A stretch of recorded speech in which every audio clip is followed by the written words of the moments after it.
So why don't we start, ladies and gentlemen, by introducing John the Velociraptor Guerrero. Is that how you pronounce your second name? No. See, I fucked that up completely. Like the Guerrero? That's right. Well, yeah, that's kind of like the non. So it's Spanish, right? So you're supposed to roll the double R, so it's like Guerrero. Guerrero. But, I still like I'm not confident in my double R rolling consistently because it's easy to like miss, and so I'll just take the wussy way out and always say Guerrero. You know, like the white guy way of saying it. So, okay, but I think a lot of people call him Eddie Guerrero. You know, rest in peace. So, did you grow up in Arizona? Yeah. I grew up in Arizona. I lived in LA though, and that's where people kind of like got to well, that's where I kind of really got into the FGC big time. And that was at Wednesday Night Fights, and that was for like 3.5 years. So back in like 2012 to 2015 or so, something like that. Yeah. So when did you? So let's go back a little bit. Little Velociraptor, right? He's growing up. He's growing up and is like, yo, I kind of like fighting games. So what's the story? When did you get into fighting games? You know, I played like Street Fighter 2, and I didn't play Street Fighter 3. I never played Alpha or 3 because those were either in arcades or they just weren't around. But I played 2 when I was a kid, and that was on Super Nintendo, and it was in my room, usually by myself, sometimes with the bigger kids who would probably kick my butt at it because I didn't have much understanding. But I played it a lot. And with none of the competitive stuff. I was too young, and I didn't know about it when like the traditional like the Alex Valle and Mike Watson days were going on, and all that stuff.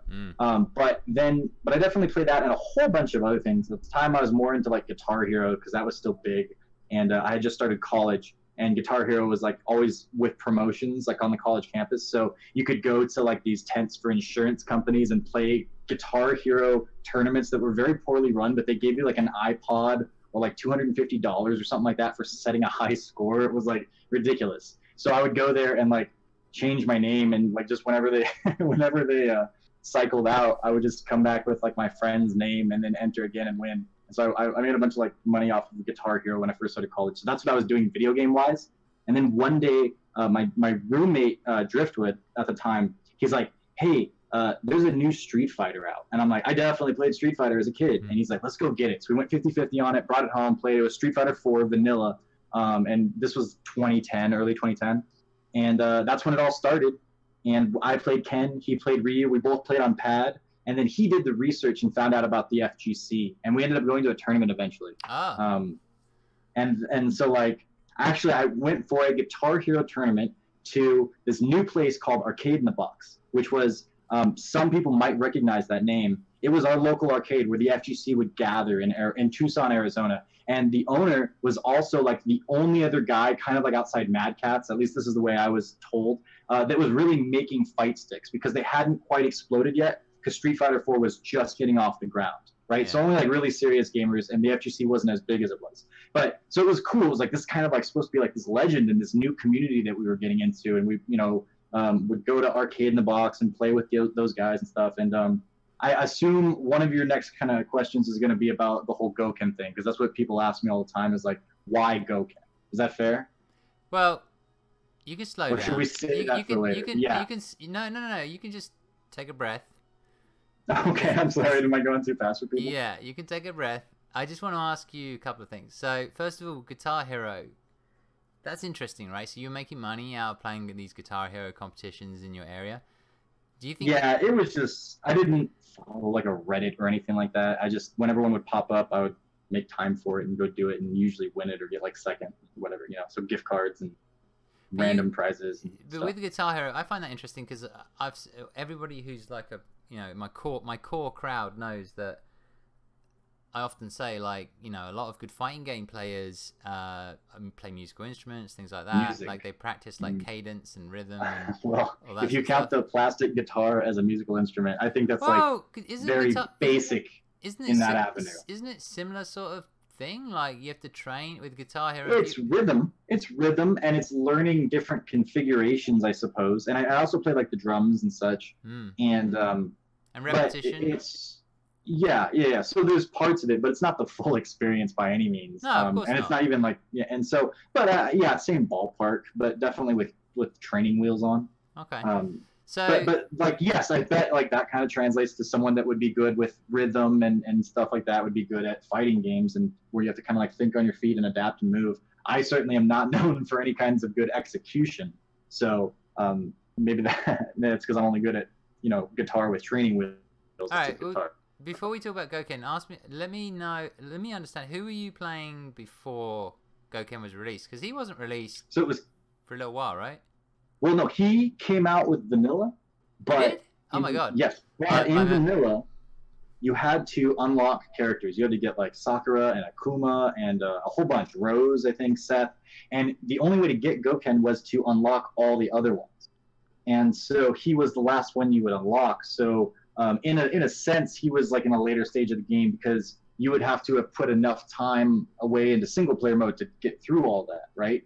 So it took a while. So before that, I played Ken, just because it was Ryu and Ken, right? And Driftwood played Ryu, and we were just getting the basics down. So those are two perfect characters to start doing that with.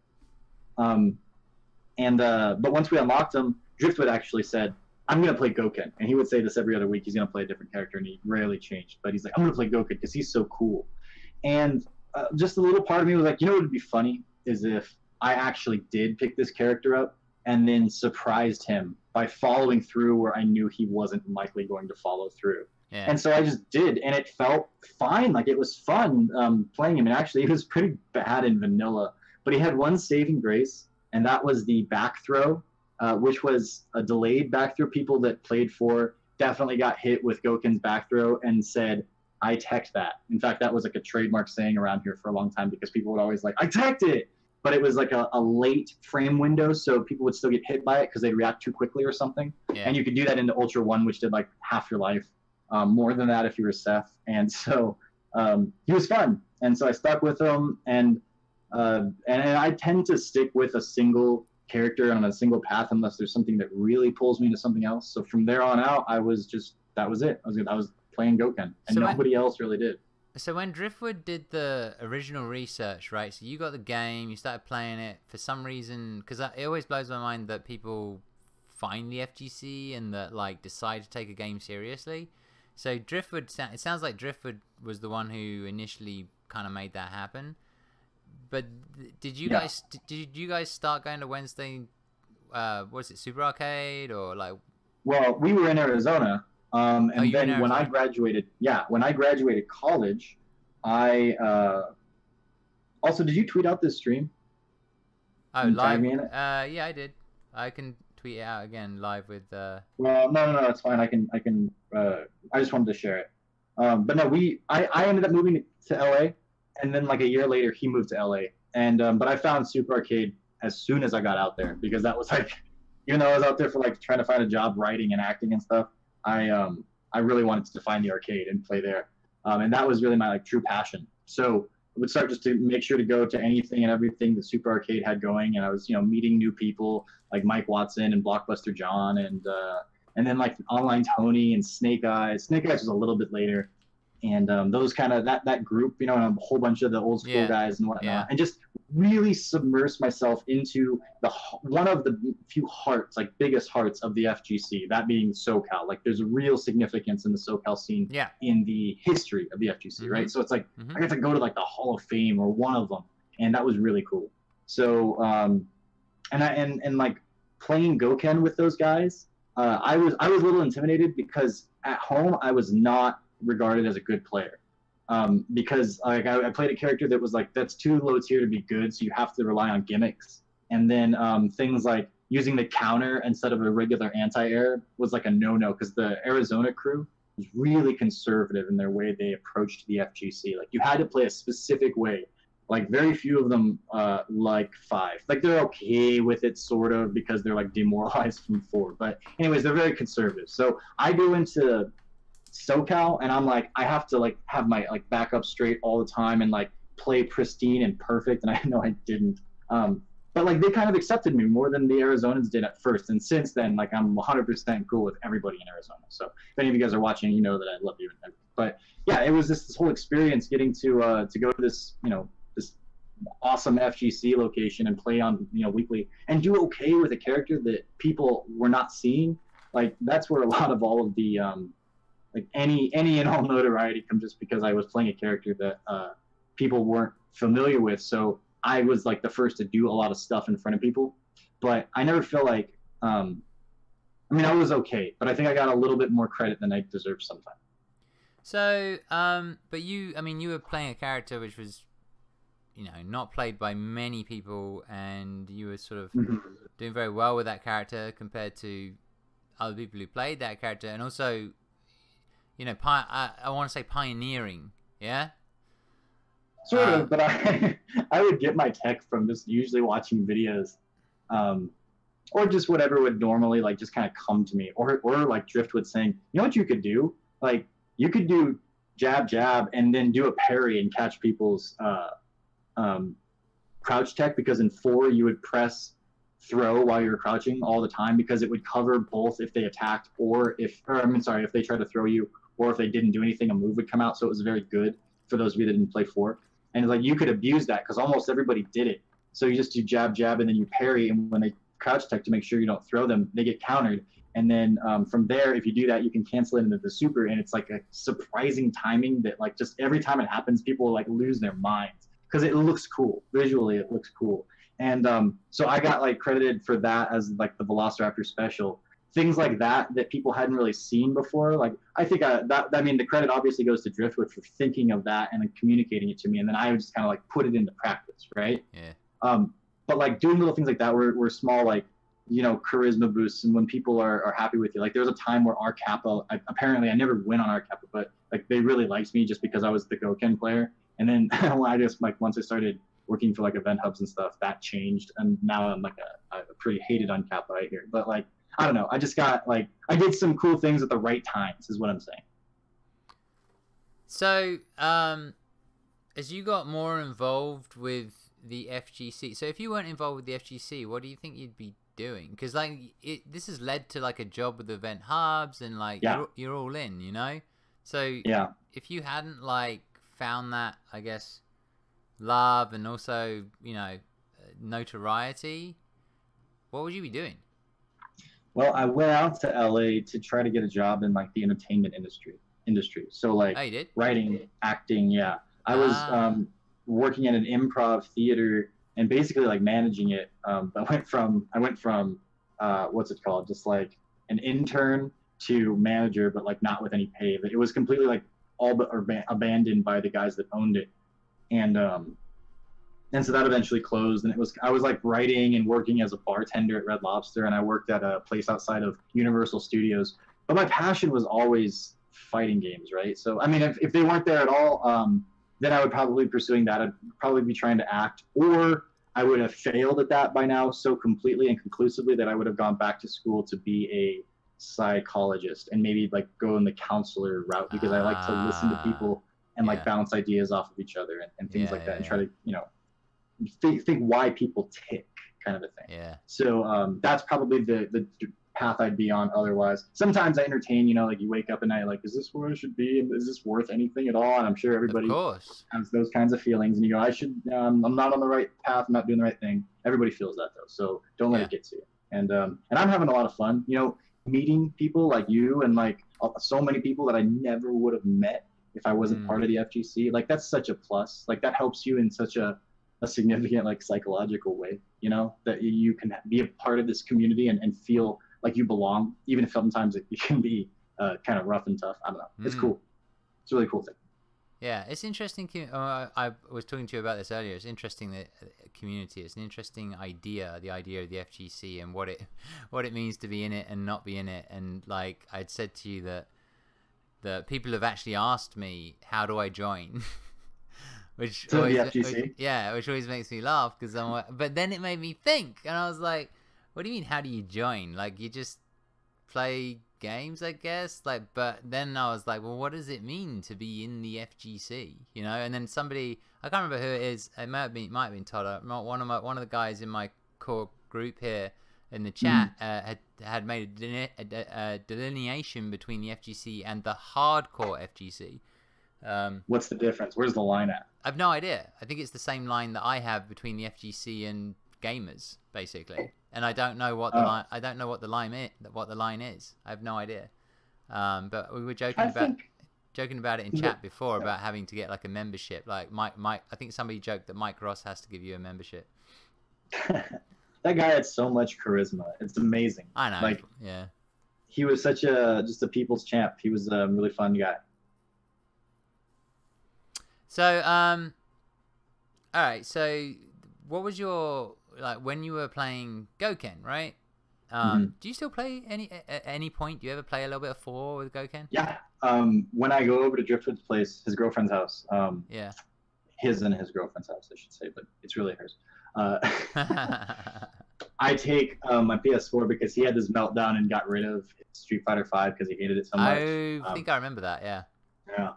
But he sometimes we like to play, and he'll like to play 5. I don't like to play 5 with him because he always just blames the game when he loses, which is easy to do, and we'll talk about that later. But I also play 4. We also play 4 because I have it on the PS4. You know, when Ultra came digitally for the PS4, I got it, and it's really fun. And I actually play a lot more Evil Ryu nowadays because I feel like he's more fundamental Street Fighter.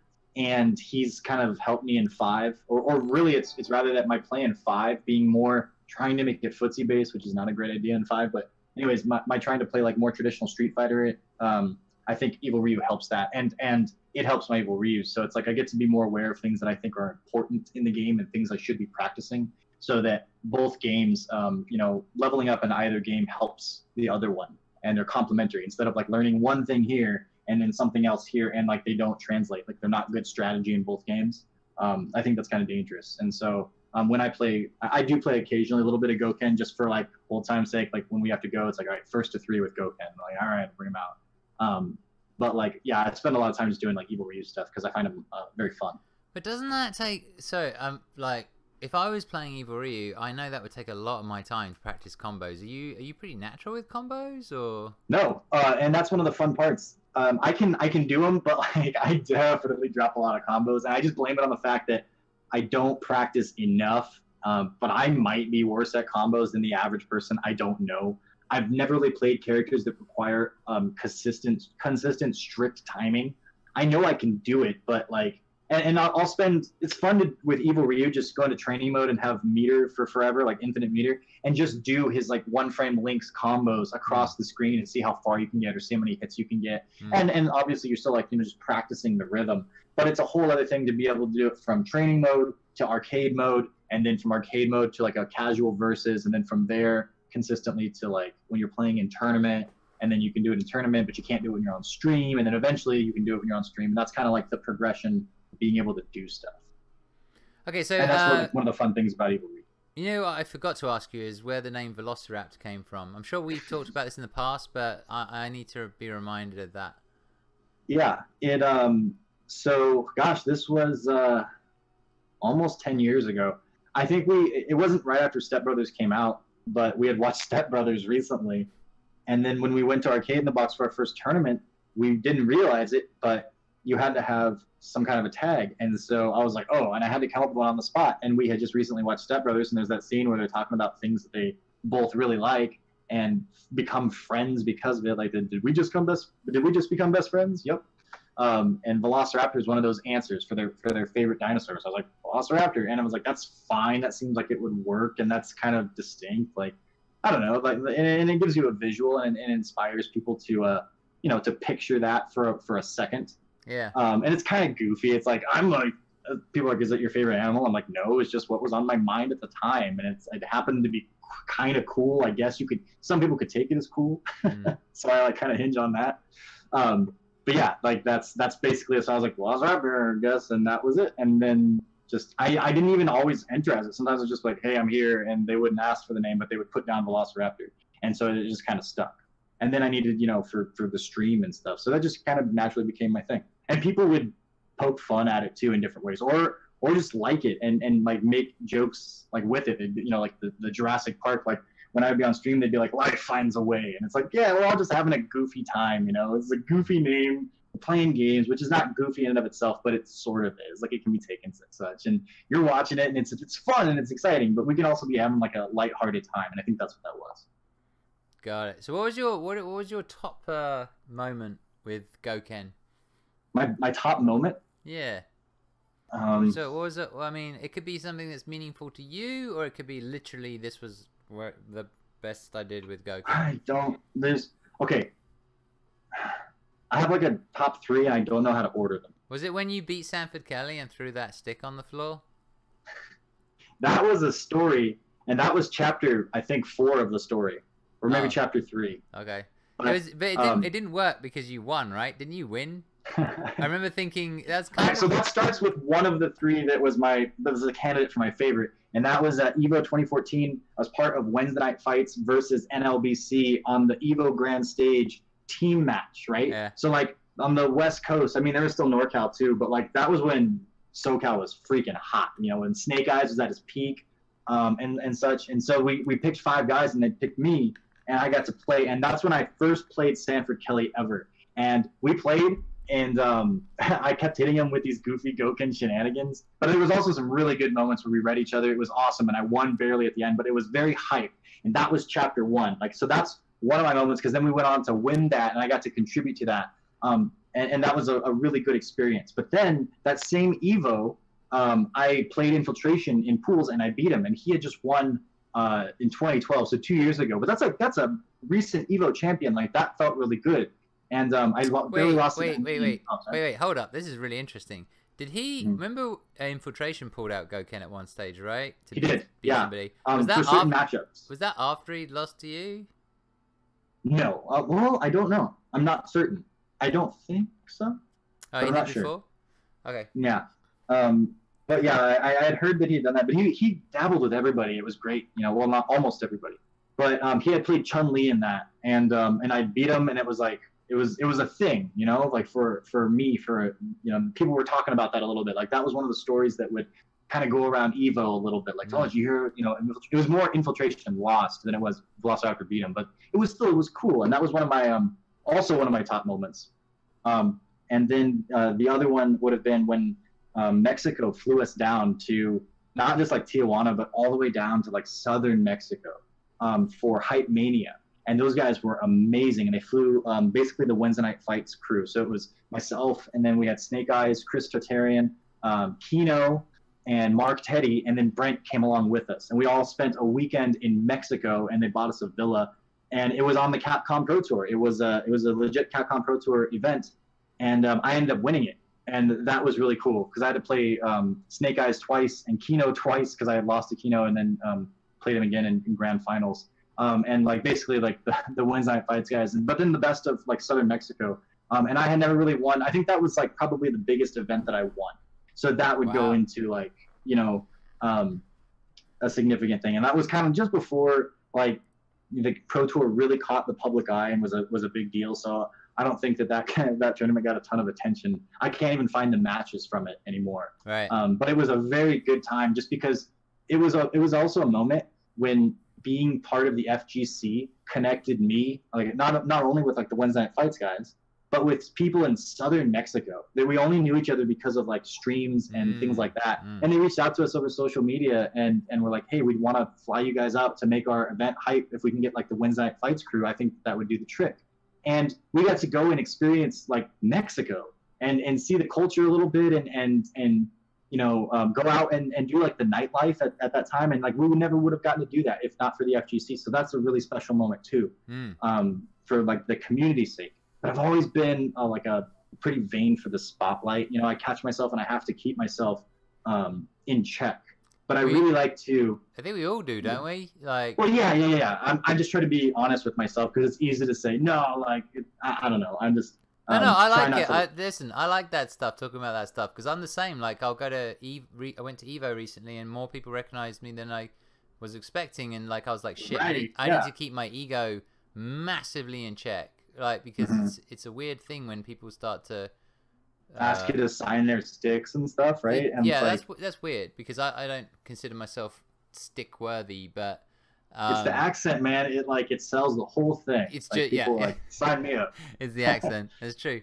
But keeping your ego in check is a healthy thing. I like to hear that from people. That's probably why we're friends. We are friends, right? We are work acquaintances. I would say. That's called colleagues. Yeah. It's close enough. I don't know. I'll take that. I have a really I had a poor relationship with my father, so now it's hard for me to like have male friends. I'm kidding. We're definitely friends. I just Have you been reading No More Mr. Nice Guy? Is that what's been going on? No. You've been reading... Oh, the one you've been reading we can't talk about because everyone fucking loses their mind. Oh, yeah. Yes, I have been reading that. Yeah. The Quran. Couldn't possibly... Yeah. Okay. Alright, so that was one of the big... And then you had the Sanford prank, but you beat Sanford. So the other part of that, yeah. So that was chapter 1. Chapter 2, I went to New York with my family for just like a family vacation. And while I was there, this was another example of the FGC extending just to other places. It's like I just posted on Facebook or Twitter or whatever, like, hey, I'm in New York. Where do I go? And, what do I do to play with the FGC here? And immediately there was like love. It's like, hey, I'll meet you on this corner, to be me, this guy and this guy. And we'll get you, we'll take you over to the spot because you can't, it was Bum 16's spot. And it was in I don't remember House the of suburb, Chaos? but House of Chaos? yeah, Is that what's called? Yeah. And I, as a white guy, was not allowed to walk around there in the dark. So they had to take me, which is kind of funny, but like, what an adventure, right? And so with the House of Chaos, what a scary adventure. It was dark and stuff. They picked me up in Times Square and we went. It very well could have been the last ride I ever took, but it wasn't. These guys are great. And again, people like I would never be there hanging out with these guys if it weren't for the FGC. So it's like it's like a communication with other groups of people that you might not have ever gotten to experience, and that's a really cool thing about it. So I'm in like New York at night in this place I don't know, in this just apartment. We go up and we go in, and sure enough, there's House of Chaos with setups and whatnot, and people like Sanford and like Lionheart and a whole bunch of guys were there. They were also playing Marvel and whatnot. And Sanford wanted the run back from our Evo bout. Ooh. And so, yeah. We had a 1st to 10. And he didn't play Sagat, he played... He didn't play Sagat, he played Oni. Huh? They streamed it. Oh, when he was playing Oni? Okay. Yeah. And I took the first 2 games. Okay. And then he started destroying me. And I saw what I was doing wrong while I was doing it. I kept doing the dive kick, and all he was doing is just walking forward a little bit and then hitting my recovery. And I saw it happening. I was like, okay, don't do that anymore. But my fingers kept doing it. Like I was following and not making the adjustment quick enough. And so I let my fingers just do what they wanted instead of correcting them and got blown up for it. I took like one more game and ended up losing it 10-3. So it very decisively went to Sanford in chapter 2. Not my proudest moment, but I did win the tournament that we all played after that, and Sanford didn't enter. He made me sit on that and not get a run back possibly in tournament, because he's a pretty good villain. Sanford Kelly is a smart dude. And so that was chapter 2. And then we had Evo Moment 37 Reloaded, hosted by Mike Watson in the very auditorium that Moment 37 happened, and there was that whole recreation of it, and Daigo and Justin played and whatnot. Well, I ran into Sanford in top 8 losers bracket, and that's when Driftwood and I bought the stick. It was one of those small little like the mini stick, And we undid the screws and like basically broke it up inside and then just barely put the screws back on so that it would explode. And I'm like, now if I lose, I can just get up and smash the stick, because Sanford had just maybe a year prior gotten mad and smashed the stick, and that's where Rico Suave does the thumbs up, and that became a meme in the FGC hardcore. It even inspired a Flash Stanford throw your arcade stick game that you had to like, let a meter build up and then click at the right time and you would throw your arcade stick. Oh, I didn't even know that was a thing. Oh, it was good times. Yeah, and so so I bought this stick and we played and I beat him. And so I was like, damn it, well I can't do it, but I mean I can't do it like from losing like he did. But he goes to shake my hand. I think I shook his hand first, and then I go, yeah, and I get like fake hype, and then just grab the stick and smash it on the ground, and it explodes because we had loosened it all up and made sure. Oh, you had? Okay, cool. And it just explodes open, and then Driftwood runs up, and he has a broom that we found in the janitor's closet, and he just kind of sweeps it up and just, like kind of does it cornily, and it was just like Tweedledee and Tweedledum, us being goofballs, stupid, but it was funny because Sanford had to hold it. And that was the 3rd and final chapter of the Sanford Velociraptor feud. It was good times. And I think we have respect for each other. I definitely respect him. But he is a big whiny baby on Twitter. I will say that. Right now he's also a smart guy. So, and he's a very good fighting game player, repping America. So, yeah. Yeah, it's weird. Well, it's not weird. I mean, he's not happy with the game right now at all. Right. But he has brought up some interesting points about the game, which has seen the community sort of, obviously. He can get people on his side pretty quick. I think he knows how to talk to people. He knows how to like talk to. Didn't you do Twitter. an article on it? The Just Do It moves. Yeah. Isn't that didn't he start that? Didn't he start that? Because there was a video of him showing like things he couldn't block on reaction. Was there? Yeah, he did a video a while ago. That conversation about the Just Do It moves has been going on since like the day 3 of Street Fighter V's release. Like we've all noticed that. Right. And so I'm sure he has talked about it before because we all have. But in this most recent stint, at least from where I picked it up, was someone on Twitter, I forget who it was, had basically brought it up like there's just too many Just Do It moves. He didn't call it that. I called it that, but that's essentially what it was. That's what it was. It's like you can do these moves for free and they take away from the game. They suck. And Javits responded like, I agree with you, but he like articulated it slightly differently. And I saw it when Javits had like retweeted, and that inspired a little bit of a conversation. And on that conversation, through that thread, Sanford Kelly had mentioned something like game sucks. So it was a not needed contribution, but it was funny. But he just like had some throwaway like, yeah, well, the game sucks, doesn't matter, kind of a thing, something like that. But I'm sure I've seen him comments on the game before. Some of it's like, yeah, some of it's like, maybe you're being fueled by pride or ego, which we all do. Like it's competitive and we all want to win. So like there's a part of that in all of us. But yeah, like he's a good guy. I'm really happy to have him as part of the FGC because I think he contributes a lot in a lot of good ways. Yeah, he's entertaining, and I don't think he ever really means any bad. There's no evil intent behind him when he comes up with his random stuff. He definitely gets pretty salty, which is kind of hilarious. We share so the EventHubs water cooler. We have a chat right on Skype, and we communicate with each other in the daily. And then that's one of the things we'll link up all the time when someone does something, I don't know, extreme, or my reaction when, and you just link up the Sanford scream, where he's just like mashing a stick and if you haven't seen it, stop what you're doing right now and go look up the Sanford Kelly scream. You won't. I never seen that. I don't think I've even seen it. You've never seen it? Can you watch it right now? Put it in the chat. Put the link in the chat. Somebody put the link for the Sanford Kelly scream in the chat, please. So we can live this magic together. But we'll use that. So I say a lot to say Sanford's smart, but Sanford's also entertaining. And that's why it's a good contribution to the FGC.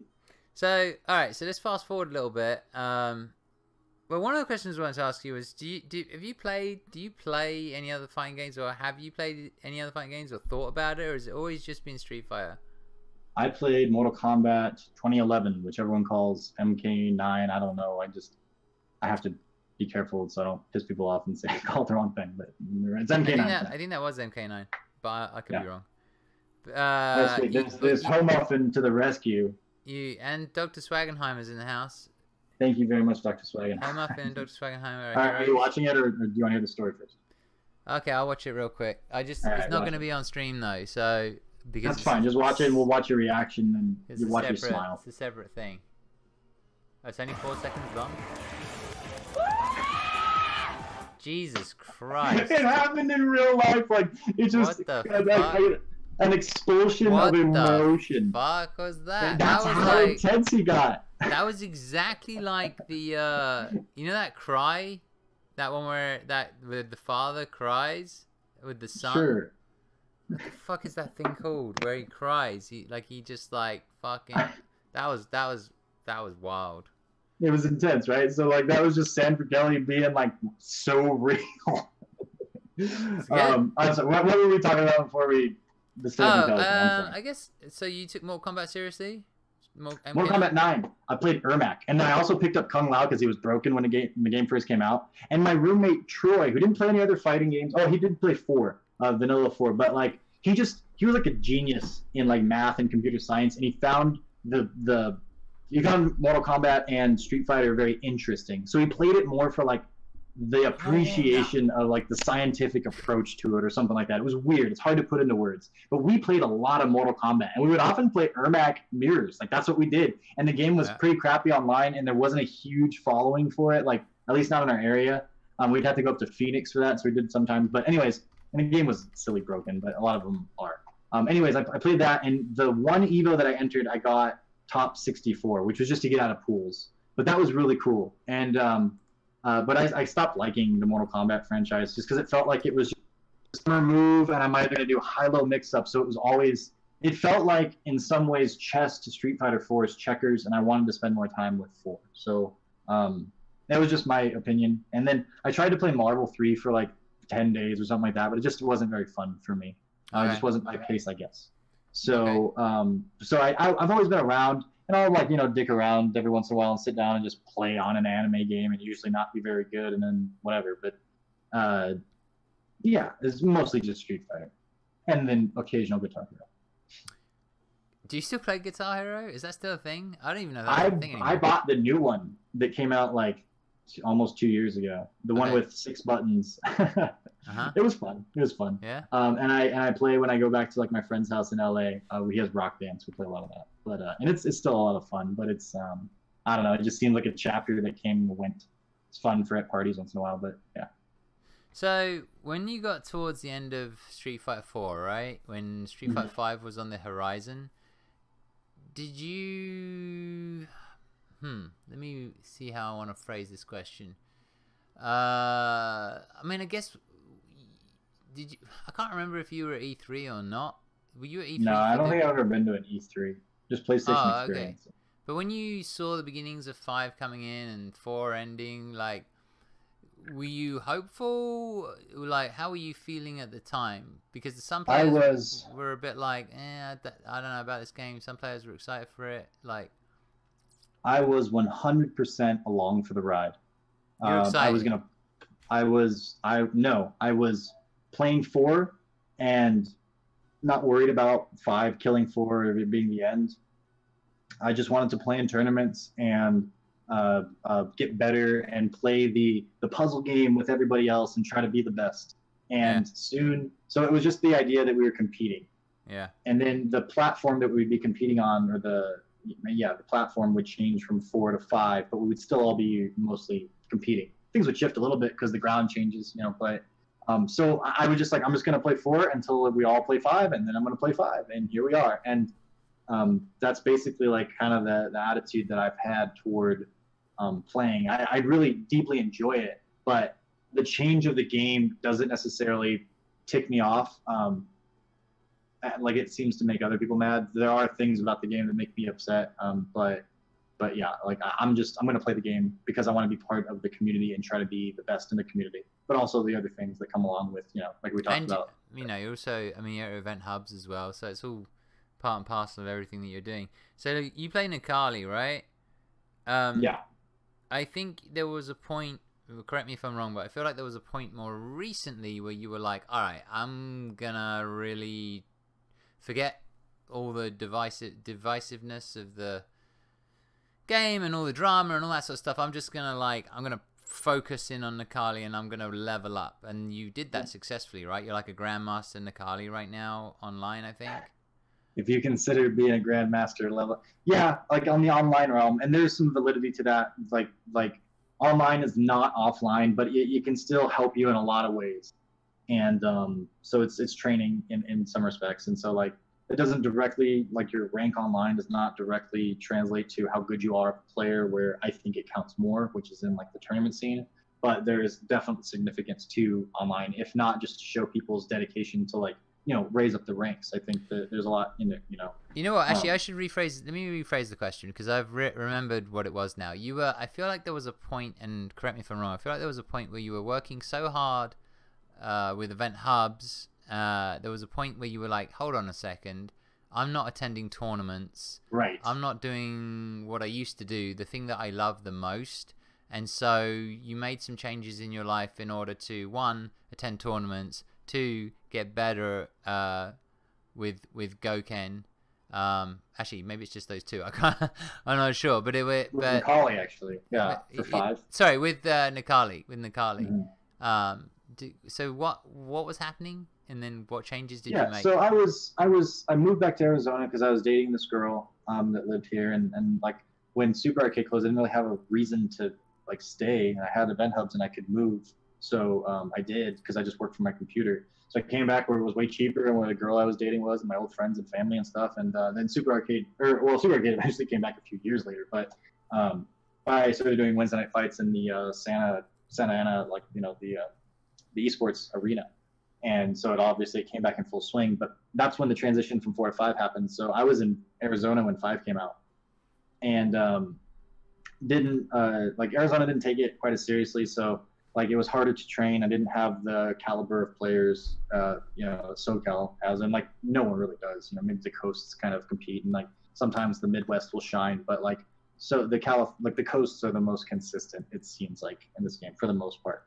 But anyways, like I was living in Arizona and didn't get to play as much, or against, you know, the California guys, and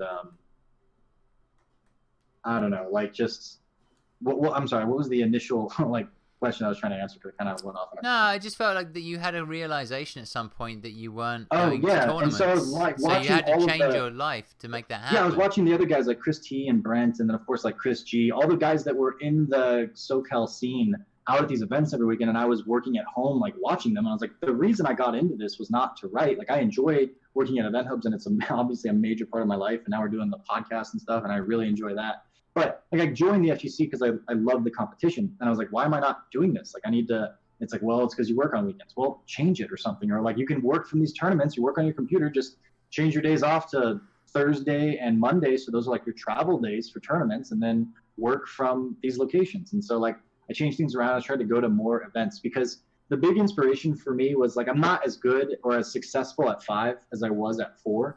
But like, sorry, my dog was kind of going crazy. I'm making sure she's okay, but Don't worry, I got a cat who does lots of weird shit. yeah. The stream is used to animals interrupting what's going on. Yeah, let me go just make sure that it's okay real quick. I'll just be 2 seconds.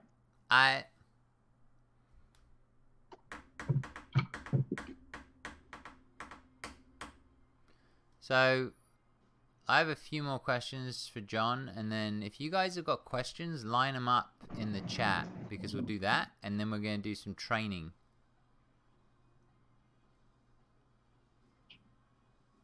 Encore.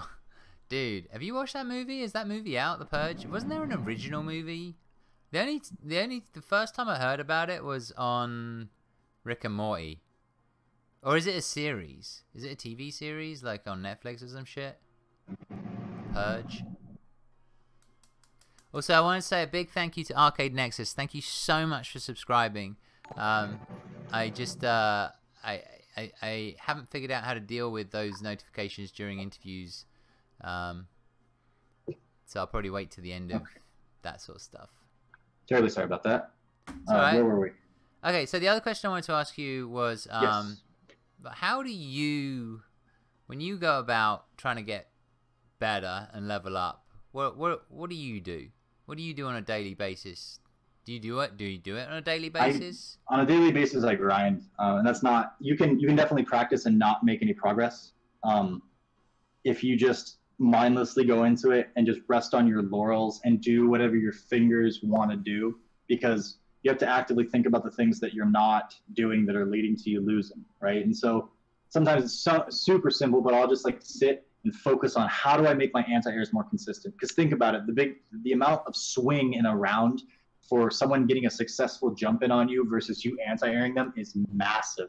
And if it happens more than once a round, it's like, that's really bad. So it's a really simple concept that you can get better at. So like, sometimes I'll play, but I'll have like a specific note in my mind to like look at, just keep an eye always on the area, like right under the timer, because that's where like people are jumping. And once they occupy that space, always be ready to anti-air if you, you're not already committed to like a move or a fireball or something. And just getting better at single things like that, anti-airs, or like just thinking about the way Street Fighter V works. And this applies to whatever game you're playing, but think about like the specific strengths of Street Fighter V. It's a commitment-based, make your plan and then execute. Don't try to act on the fly as much in most situations because it doesn't work. You have to read your opponent. So you think about just doing that and saying, okay, I'm committing to dash forward, command grab, no matter what. I might get hit, I might not, but I'm not going to hesitate. I'm just going to do it, and I'm going to do it frame perfect so that if it is indeed the right choice, it's going to work, and it's not going to like, you know, you're not going to miss an opportunity because you screw up in your commitments because you hesitate too much. So when I play with those specific things in mind, you can see yourself kind of making progress, hopefully quickly, but sometimes it takes a while. And that's encouraging. But it takes active thought while you're playing, and it's very easy to just get on and try to win and be happy when you get points or be happy when you get the win, but not make any actual progress. So it's something that you really have to think about when you train. And I try to play every day. I admit I don't do it with intent every time. Sometimes I just want to win. Sometimes I'm doing real good and it doesn't matter. Sometimes I'm doing terrible and I just get mad and just focus on, I don't want to win again. Sometimes you find that good medium in between and you practice with intent and level up. And then also watch videos and watch your stupid losses, even though it's the worst thing in the world to like sit there and watch when you goofed up and played like an idiot in front of everybody, if you get to play on stream. But it's important because then you can go, right there is where I can do something differently. And you might save yourself so much heartache later because you fixed the problem that was going to cause you to lose. You know, think of all the times where you didn't win a round just because you didn't have the anti-air in time. Think about like what would happen if you did have the anti-air, how much farther in the tournament you might have gotten. You know, or like the money match you would have won, or the notoriety you would have gained, or the satisfaction you would have felt, whatever, you know, you play for. You could really level up your game if you just make these little adjustments. And so, yeah. All right, so we're going to do a bit of that training anyway. So I want to ask you one more question, then there's some questions in the chat as well, so you might want to keep your eye out for that. Okay. I want to ask you EventHubs, right? So you write for EventHubs. You've been doing that for a few years now? Yeah, since late 2014. So I'm coming up on my 4-year anniversary. Holy moly! What do you find most challenging about your role at EventHubs? Most challenging?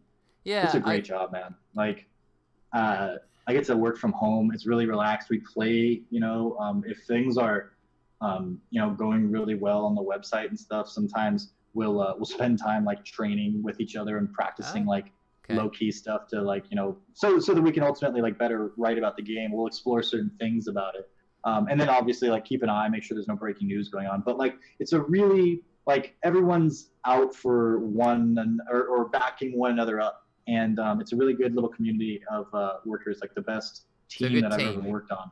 Good team. And so it's a really nice job to have. I get to write about the thing that that I'm interested in anyway, and also kind of express myself. But as far as challenges go, I mean, I was thinking more broadly about the media challenges of working in EventHubs, because look, here's the deal. EventHubs, I'll just put it out there. EventHubs gets a lot of shit for like clickbait and stuff, right? Like, people are obsessed with that nowadays, right? And the reality is that that's the only shit. That shit works, right? Whether it be on YouTube, whether it be you running a business, whether it be you being a newspaper, whether it you being anything. And clickbait is not new. It's like, you know, bait and switch is completely different to clickbait, by the way, guys. When I talk about clickbait, I'm talking about having a title which is pretty juicy, and actually that is part of the content. It's just picking the juiciest title, the most sensationalist thing. And, you know, I know, for instance, that SRK tries to avoid that, but at the same time, SRK doesn't get the traffic that EventHubs gets, right? Like, do you find that? Do you guys talk about that? Is that something that that is built into the way that you work, or is a challenge for you? Do you feel like like as far as I feel like clickbait in a negative term is something that like tries to either directly promise you something or implies that you're going to be getting something from an article that doesn't actually deliver. It's like a very hollow, like whatever. It's like, oh, check out these pictures of Lindsay Lohan, and they're like from like 500 feet away, and like she's pixelated and whatever. It's like the not worth your time at all. Like that would, you know, that's like an example of not giving people what you're promising them on the outside. That's why I call that's why I call bait and switch. That was the original clickbait, bait and switch. Well, like what else is clickbait? Like, okay, so if you nowadays, I would say people call, and it's just the way it is, but people call clickbait. It's just like being sensationalist, right? Which is the way it's always been, right? Yeah, well, Like, that's like whatever. Like I go out of my way to like try to if I'm doing like a headline, if I screw up and make it into something that it's not, that's because I'm dumb. Because like I'll see like the easy like the recent article I did about Ono, people were like because I had to go into the investor relations pages of Capcom where they talked about the changes of like staff titles and whatnot. I thought that was a really good research, by the way. I liked it a lot. Yeah, thank you. And John and I, Catalyst, like we both tackled it together to make sure that all the I's were dotted and the T's were crossed. And I wanted to originally do the like Game Informer picked that article up, and they ran with the headline along the lines of Yoshinori Ono no longer the head of the fighting game division at Capcom, which is technically true, but it's more like his title changed to also be a big deal in the FGC, or in the fighting game division. But his past title is now taken by another guy, the producer of Monster Hunter, and it's like, well, Monster Hunter just did amazing and became the #1 seller and the fastest one to get to that #1 spot. Yeah. And it's like it's like over 8 million. And so now it makes sense. Like, oh man, put this other guy, as your best foot forward right now to like, boost Capcom. And so it's like there's an implied story there that you can like lay out. Like this isn't necessarily what happened, but this is what it looks like because of the dates and the times and the quietness and stuff. Anyways, that was accused. Like I wanted to take the the initial route that Game Informer eventually did with like he's no longer the head, but I made it a more clunky title and put more words in to make sure that people knew exactly that he was still around. He wasn't kicked out of Capcom or something like that.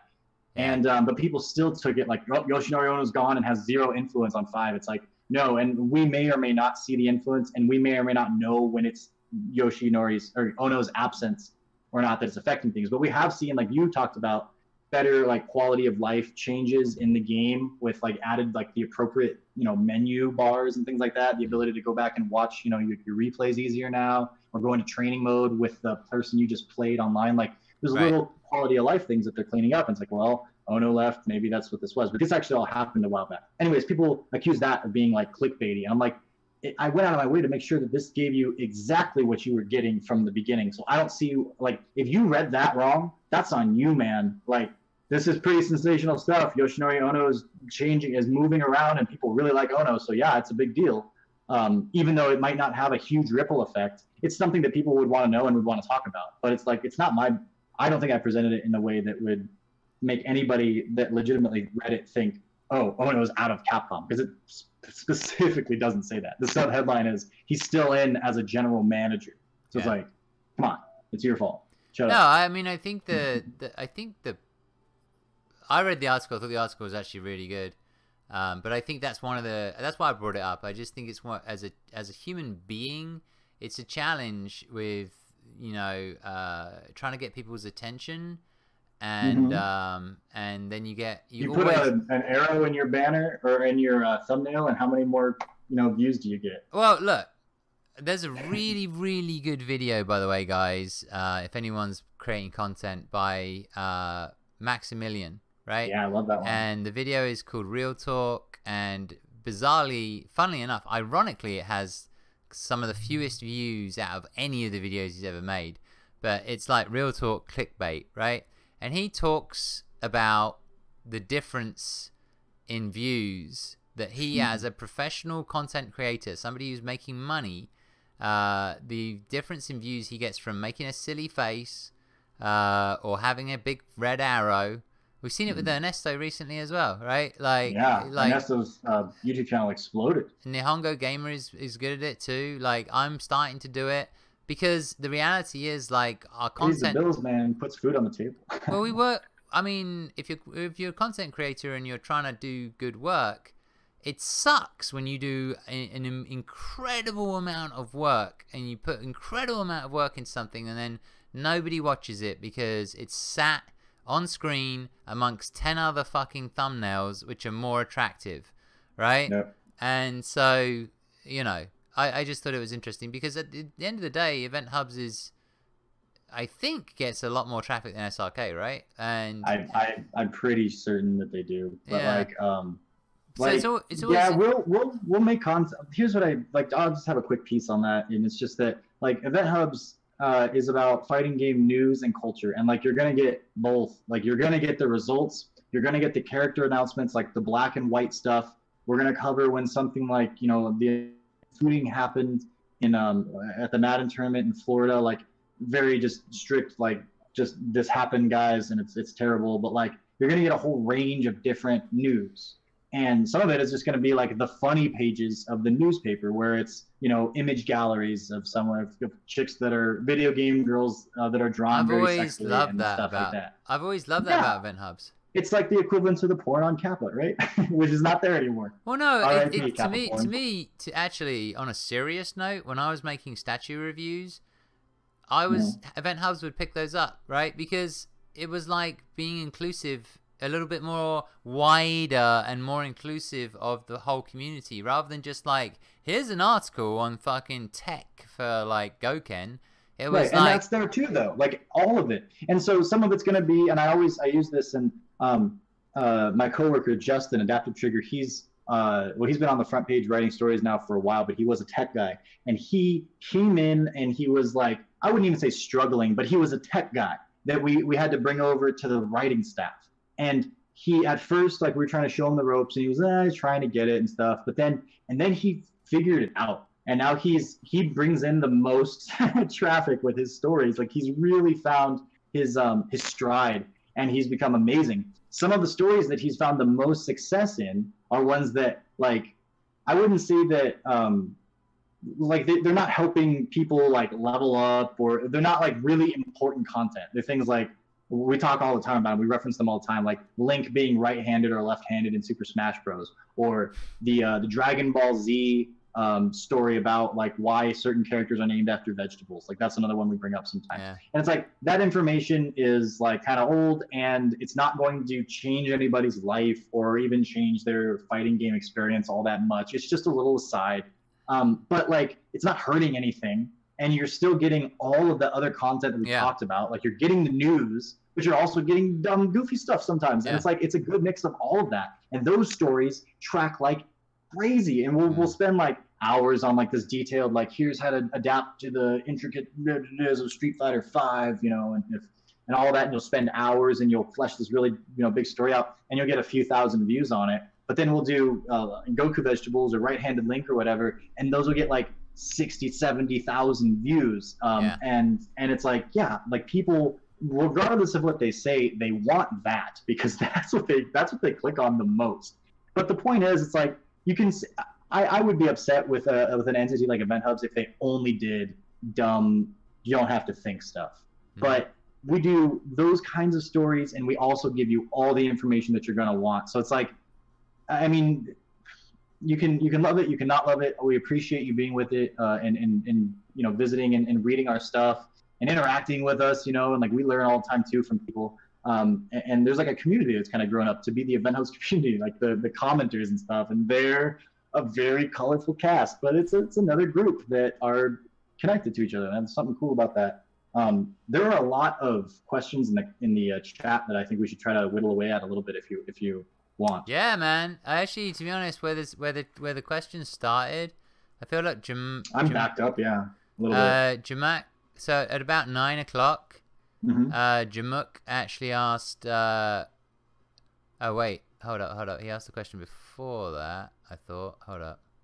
Is your cat and John's dog's best friends? No, they never met. Oh. Well, Jamuk definitely asked a question about long-term goals in the FGC career-wise. Yeah. Be the very, very best, or that's what I would love to do. I haven't been able to crack the code with 5, so I'm still trying to figure that out. And in the meantime, I'm doing EventHubs and saving money, and I'm about to move in with my girlfriend actually, so then I won't be saving as much money. Oh, you are? She's buying a house, so we're gonna have a mortgage and everything. That'll be a big step. So that kind of stuff kind of gets in the way a little bit, but I mean, not gets in the way, like that just takes up the time, and it's worthwhile, of course. But anyways. Continue to do well in this. Hopefully it can blow up in the podcast, or EventHubs could get bought out by an entity like it's already bigger and established and wants to run esports stuff and whatnot. But like I'm making it in the FGC enough, and I'm happy with where I'm at for the most part. And I'm hoping that like I'm throwing about a bunch of hooks into the water and hoping that one of them really catches. being friends with you and engaging on these, like, these talk shows and these podcasts and videos and whatnot, with you is fun. Like doing skits with Ernesto, talking to people, writing, trying to play and trying to travel when I can. Just again, throwing out hooks and seeing if anything keeps me like going in a growing career, like financially, so if I can get sponsored or something like that, or whatever it is. And so yeah, that's kind of like what I'm looking at for the FGC. And then if it stops being fun, then I'll go back to school and become a counselor or something like that. But I will still probably play some Street Fighter from time to time and talk about how the game that I started with was the best one, because that's what old grumpy Street Fighter players do.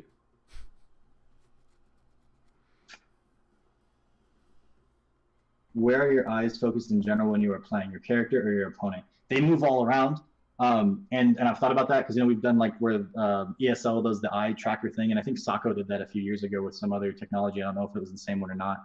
But I've been experimenting with, like I said, looking under the timer area to try to really focus on uppercuts, because I've also been playing Sagat. And so you have to have an uppercut game really good with him. And just the pluses of getting that. So like sometimes I do that and I let my peripherals or my lower vision look at the footsies, because the footsies don't require as much. It's more feel in the footsies, like where you're like, okay, I feel like they're going to push a button here, so I'm going to stand here and time my button of this strength as a counter here. So I feel like it's better to just like pick a plan with footsies and kind of go with it and feel your opponent out. But then if you have your most of your focus, like I think of Street Fighter V as, instead of a reaction-based game, it's a game where you have a couple different options, and you got to choose one and then fulfill. Like it's a commitment-based game. So how do you be better than someone else at that? Well, you give them a couple of extra juggling balls, so they have a couple of extra things to be thinking about when they're fighting you, and so they're less likely to be ready for the one thing that you end up actually doing, right? And so it's like a game of analyzing what your opponent's thinking and then doing the counter, but it's less so seeing what they want to do because they do it, and then actively responding as you see them. So it's not reactionary, right? So if you're playing this, like, who can throw more juggling pins and overwhelm the other one correctly first, then that's something that you really want to focus on. And so yeah, that's kind of how I think when I practice. Do you have any other ones that you saw? How big is the EventHub staff? I think there are like 7 of us right now on the writing and the tech and the like management team. There's a question here for you. You can plug the podcast. There's a question from Homuffin. It says, does EventHubs ever see itself getting into more long-form content? Well, we're doing the podcast. Right. You need to put it in the chat. In the chat? Yeah, I do. Yeah. I need to open up the chat on my my thing here. Me and John, actually, Mark, tell them about our podcast that we just did. Like, yeah, we had a long chat about, I guess, a little bit of we scratched the surface, I feel, but we scratched the surface in regards to like the future of fighting games and how various business models might work with DLC and things like that. Like, could you have a fighting game? Killer Instinct tried it, but could you have like a Street Fighter which was free to play and then kind of worked with DLC, and what form would that DLC take, and would it be just aesthetic DLC, and could you earn it in game, but if you wanted to speed it up you could buy it, kind of like the Fortnite model. And we talked about like fighting games and how it's about self-expression, and that if they made your characters customizable, would that be something that people would be interested in, etc, etc, etc. So we threw a lot of stuff around, and I've talked about on stream before where I want Street Fighter to go, which is Street Fighter Origins, and there's just loads in there, to be honest. And it's a really fun chat though, because this guy's long-winded. Yeah, hey, I put it in your Discord. My computer's on the crappy internet, so I can put the game on the good internet that I have just for like the game and stuff. So could you just share that in the chat real quick if you have them open right in front of you? Did you put it in Discord? You said you put it in Discord? Yeah. Okay, hold up. I just have to. So we do that, and then we write some longer content as the staff grows. Like we went through a good season with a new ad network, and we were able to hire on a new person recently, Dark Horse, Dakota, and he so like that him working in. What does he look like in real life? Because doesn't he? I haven't met him. I've only met him online. You've never seen his face, because doesn't he wear like a weird mask and shit? Well, he has that on only on his profile picture from cosplay or something like that. But I don't think he Yeah, he always looks wears like a mask. he looks That'd like be amazing if he did. he looks like the next Empire member of Empire Arcadia. Sure, yeah. But yeah, so when he's taking over things and running the front page, we can like sit back and write like longer pieces. That's kind of like the goal and stuff. Okay, listen, I have to take a break real quick, so you can carry on answering the questions for these guys. Sure. So Homofen also asks, has the ad apocalypse affected EventHubs? I assume FGC people are more likely than most to run ad block, as well as being allergic to pay for content. Yeah, EventHubs was famous, and this was before my time, and I never experienced it myself, but ads almost killed EventHubs, and so Catalyst, the owner, put forward a like if you had ad blocker running, there was like this message that would pop up that said something like, "Is Akuma a good character?" And then there's something else about like it was just kind of like a little play on words or something to get your attention, and then ask to please remove your ad blocker, whitelist EventHubs for like while you were visiting. And the reason was because like the ads make up like the majority of the revenue. So it's like picture your paycheck, and then when you get it, it's like you get taxed and all that good stuff, but then you get like 20% of what you actually were supposed to get or something like that. It's a really low number. And we like EventHubs just has to live on that. And a lot of websites do because of ad blockers. And I hear that Google is starting to change things to like mix things up that might revolutionize that, and then sites like that will do a lot better. But yeah, we talk about it every once in a while. The idea that like if everyone just whitelisted EventHubs or like turned off their ad blockers just for EventHubs, that would make our careers into like full-blown careers. Like we could only do EventHubs, and like a lot of, I don't know, it would just be a really prosperous thing, like where we would be making a lot more, but we only make like about like, I don't know, a very small portion of what of the revenue that actually would be coming our way if people weren't using it. But like it's people's prerogatives. Like if they want to run it, they can, but they would make a lot of people's lives a lot easier. And like we make it a point not to make the ads intrusive. They're all like on the sides, and if ever there's a bad ad, we automatically contact the ad network and ask them to remove it.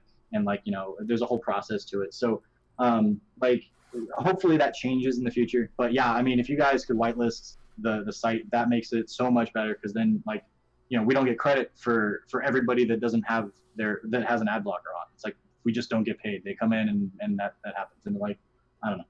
So let's see, what else did the people say? I'm really far back, so yeah, I got to catch up to where you guys are at.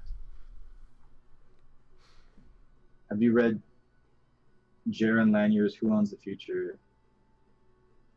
Oh, clickbait stuff. I have not, so maybe Mark has though. All right, so listen, let's cut this off and do some, because you've got a limited amount of time. Forgot about that. Yeah. So let's do some. I'm gonna cut this stream.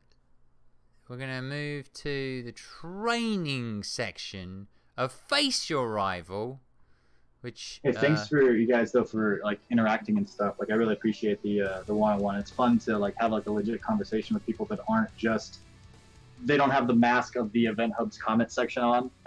These guys, yeah, these guys are great. These guys are great. I have a wonderful, wonderful, wonderful core group, and it just keeps growing, and it's fucking awesome. Thanks for the curly hair comment. Yeah, I wanted to move back to SoCal, but only for the competition, because a lot of the other stuff like sucks, like the traffic and the way that everyone just like sucks your soul out of you because they don't care and stuff. But people are cool. Some of them. All right, so listen, I'm gonna invite you into a lobby. Okay. I have the game up and running. You do? So it doesn't take 3 hours to start. That's one of the problems with 5. It takes 3 hours to get wait. Hold up. I just realized something. So how does this work? Do we just go into training mode together? You can do that now, right? Online training? Hold up. I gotta do something. I'm in the wrong account. Oh no. Well, I will continue to talk to the guys while you figure out your shit. Oh, Thanks for not blocking. Let me just figure this shit out. Oh, I don't think a subscription based. I don't think the FGC would pay for it. If they won't even turn their ad blockers off, I don't think they'd pay to see EventHubs. But no, I don't know. I feel like the New York Times, when they're like, you only have 3 more free articles, I'm like, you know, I don't even need them. Maybe 1 more at most. But they're snobby. Yeah, and I get those redirects too, where it's like the annoying we've won an iPhone thing, and those are like the ones we talk about. Like anytime it happens, you can submit, and I do when it happens to me, I'll like go and like tell the tech crew. But there's a submit news button, and you can just let us know when it happens if you take down.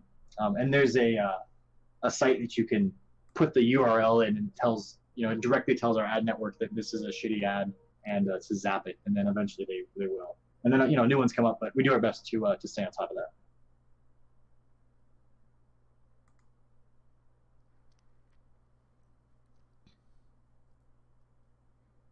that. Born Free is classy.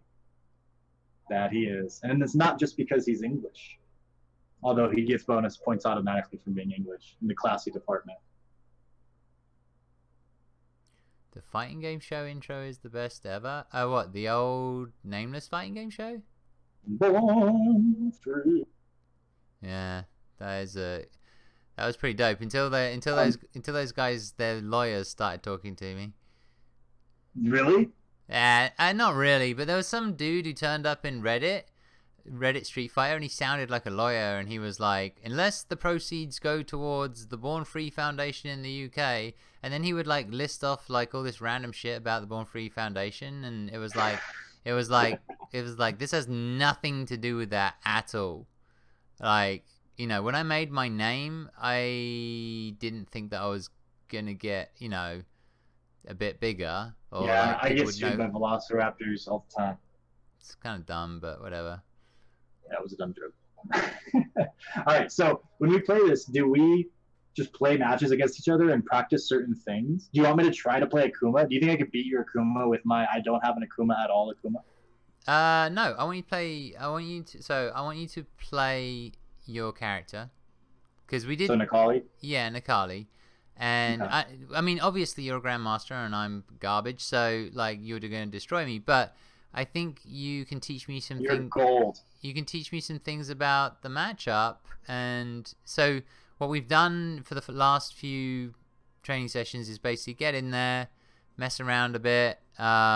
Neutral seems to be, the lesson to me area. To me neutral is extraordinarily important, and anything you can teach me about the neutral with Nikali is good. Anything you want to teach other people about Nikali is good. Okay. Because I'm not just the audience. I think the audience is also the people watching. So yeah, it's still early days. This is only the 4th time I've done it. It's still a beta in my eyes, but it's kind of interesting. And then maybe in the future, what we'll do after SCR, maybe what we'll do is go into with PS. There's PlayStation Share, I think. So you could like follow me into ranked and like.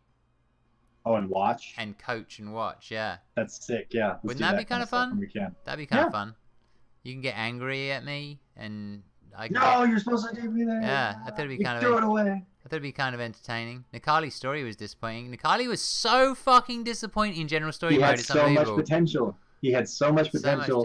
He was going to be such a deep and rich character that explained so much about the game and the Satsui no Hado and the ancient whatevers. Which also, quick thought, that the Origins game that you talked about on the podcast, Nikali could be in that because he could have appeared like every 50 years or something like that. You know? Yeah, that's true. It comes back every 27 years, and Nikali can do that kind of thing where he comes back to the Earth to fight warriors, and that was just at the end of Nikali's previous reign. And damn it, does the character have so much potential? And they just he's a water sheep, and I'm like, no, you betrayed me with you clickbaited me, Capcom, with Nikali. I can't believe they leaned. I just sent you an invite. I can't believe they leaned in. They didn't lean into Nikali enough.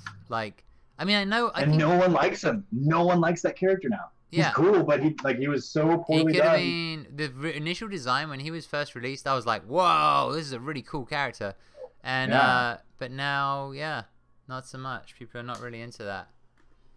All right, so I'm gonna switch to first of all, I'm gonna switch to the 2 face cams.